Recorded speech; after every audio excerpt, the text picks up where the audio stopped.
क्या होगा अगर एक सुबह आप उठें और पूरी दुनिया आपको भूल चुकी हो, आपके दोस्त आपको न पहचाने, जिस इंसान से आप सबसे ज्यादा प्यार करते हो उसकी आंखों में आपके लिए कोई याद न हो, और आपकी सारी कुर्बानियां जैसे कभी हुई ही न हो।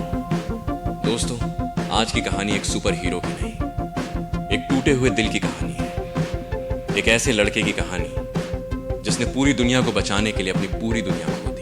तो लाइट्स बंद कर लीजिए, दिल को थोड़ा संभाल लीजिए, क्योंकि आज हम बात करने वाले हैं स्पाइडरमैन ब्रांड न्यू डे की। फिल्म की शुरुआत होती है नेड और एमजे से। दोनों अपनी जिंदगी में आगे बढ़ चुके हैं। एमआईटी का पहला दिन, चेहरों पर मुस्कान, आंखों में सपने और भविष्य को लेकर ढेर सारी उम्मीदें। सब कुछ बिल्कुल परफेक्ट लगता है, लेकिन तभी कहानी हमें उस इंसान के पास ले जाती है जिसकी जिंदगी में अब कुछ भी परफेक्ट नहीं बचा। पीटर पार्कर, वही लड़का जिसने दुनिया को बचाया था, लेकिन आज उसे पहचानने वाला एक भी इंसान नहीं है।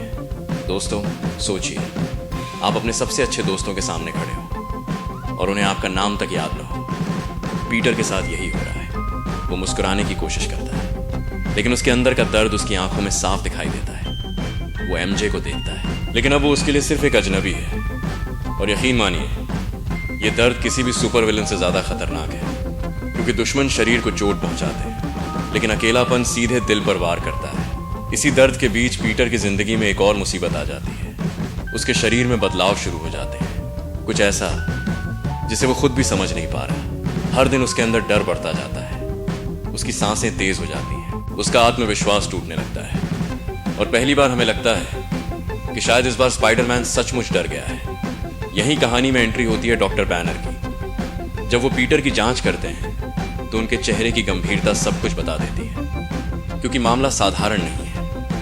पीटर का डीएनए बदल रहा है, और अगर ये बदलाव नहीं रुका तो शायद वो खुद को ही खो देगा। लेकिन दोस्तों, कभी कभी सबसे बड़ी लड़ाई किसी दुश्मन से नहीं होती, खुद से होती है, और पीटर अब वही लड़ाई लड़ रहा है। फिल्म में फिर हमें बिल से मिलवाया जाता है। वो चेतावनी देता है कि एक ऐसा खतरा सामने आने वाला है जिसे कोई देख नहीं सकता, कोई रोक नहीं सकता, और कोई समझ नहीं सकता।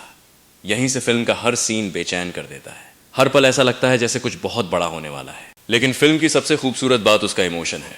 बार बार मकड़ियों के जीवन चक्र की बात की जाती है। बताया जाता है कि बदलाव से पहले मकड़ियां सबसे कमजोर होती हैं। वे टूटती हैं, संघर्ष करती हैं, दर्द सहती हैं, और फिर एक नए रूप में जन्म लेती हैं। और यही पीटर की कहानी भी है। वो टूट रहा है, वो अकेला है, वो डरा हुआ है, लेकिन उसके अंदर अभी भी उम्मीद जिंदा है। और कभी कभी उम्मीद ही इंसान की सबसे बड़ी ताकत होती है। फिल्म का सबसे भावुक पल तब आता है जब एमजे एक बार फिर उसके सामने खड़ी होती है। उसे कुछ याद नहीं, उसे नहीं पता कि यह वही लड़का है जिसने उसके लिए सब कुछ दांव पे लगा दिया था। लेकिन फिर भी उनकी नजरें मिलती हैं, और कुछ सेकंड के लिए ऐसा लगता है जैसे दिल वो सब याद रखता है जो दिमाग भूल चुका होता है। उस पल शायद पीटर के दिल में हजारों यादें लौट आती हैं, लेकिन वो सिर्फ मुस्कुरा देता है, क्योंकि कभी कभी प्यार का मतलब साथ पाना नहीं, किसी की खुशी के लिए चुपचाप दूर रहना भी होता है। और यही बात पीटर पार्कर को खास बनाती है। दोस्तों, स्पाइडरमैन ब्रांड न्यू डे सिर्फ एक फिल्म नहीं लगती, ये दर्द की कहानी है, त्याग की कहानी है, अकेलेपन की कहानी है, और सबसे बढ़कर ये उस उम्मीद की कहानी है जो इंसान को सबसे अंधेरे वक्त में भी आगे बढ़ने की ताकत देती है। अगर आपको ये रिव्यू पसंद आया हो तो वीडियो को लाइक करें, चैनल सब्सक्राइब करें और बेल आइकॉन जरूर दबाएं, क्योंकि यहां हम सिर्फ फिल्में नहीं सुनाते, हम उन भावनाओं को महसूस कराते हैं जो फिल्मों को हमेशा के लिए यादगार बना